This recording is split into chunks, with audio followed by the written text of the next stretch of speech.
دوستانو د الله تعالی جل جلاله په نسبت باندې مالدار او غریبانان ټول برابر دي. هغه د هر چا سوال قبلوي او هر چا ته مال او دولت هم ورکوي. حرمین شریفینو ته څوک د حج لپاره ځي، څوک الله تعالی هلته د تلو لپاره قبلوي. دا ټول د الله تعالی په خوښه او قدرت باندې کیږي.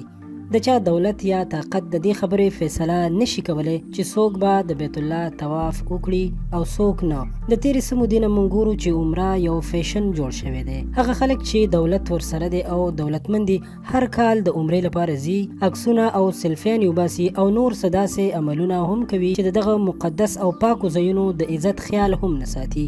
خو بیا څه هغه خلک چې غریبانان دي د دغه خلکو عکسونه ډیر په حسرت او امید سره ګوري او د الله تعالی نه دا سوال کوي چې کاش خدای پاک مونږ ته هم دغسې یو موقع برابر کړي چې مونږ هم د حج لپاره حرم شریف ته لاړ شو او د بیت الله طواف وکړو او مونږ هم د دغه پاکو ځایونو زیارت وکړو. خو دوستانو د تیرو څو ورځو نه د موجوده وبا له مخې چې په ټوله نړۍ باندې راخوره شوې ده، د هغې له وجې عمره د څه وخت لپاره بنده کړې شوې ده او محدود کړې شوې ده. محدود خلک په محدود وخت کې عمره کولی شي او اوس خو حال تر دې حده پورې را رسېدلی دی که یو سړی هر څومره هم دولتمن وي او هر څومره هم طاقتور وي نو د خپلو پیسو او یا د خپل طاقت په مدد سره دا سعادت او عبادت نشي حاصلولی چې په حرم شریف کې عمره وکړي او یا د بیت الله طواف وکړي. الله تعالی د هغه غریبانانو هم واورېدل او هغه صفاکار چې په حرم شریف کې به صفایي کوله او خلکو به هغوی ته په دومره خاص نظر باندې هم نه کتل، نو اوس د ټولو نه خوش نصیب خلک همغه خلک دي. هغوی د دغه پابندۍ نه خلاص دي او چې هر کله وغواړي نو طواف کعبه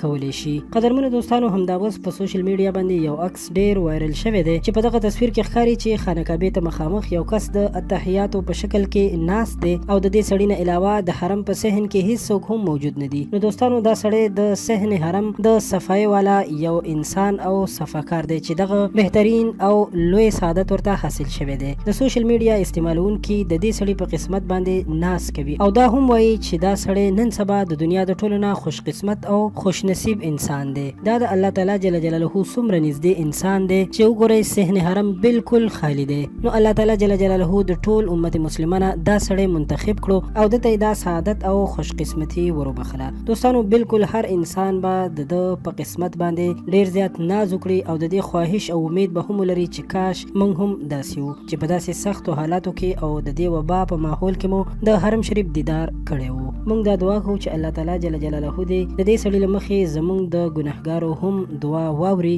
او الله تعالی جل جلاله دې په موږ ټولو مسلمانانو باندې د خپل رحم بارانونه اوروي. آمین. قدرمنو دوستانو، که دا ویډیو مو خوښه شوې وي او غواړئ چې په آینده کې تاسو ته همدغسې معلوماتي ویډیوګانې جوړ کړو او تاسو ترېنه ګټه واخلئ، نو مهرباني وکړئ زموږ چینل همدا اوس سبسکرایب کړئ. ورسره خوا کې د ګنټۍ نشان هم ووهئ چې په آینده کې زموږ د هرې نوې راتلونکې ویډیو خبر تاسو ته درکړل شي. تر بلې ویډیو راته اجازت راکړئ. په الله مو سپارم. د لوی الله په امان.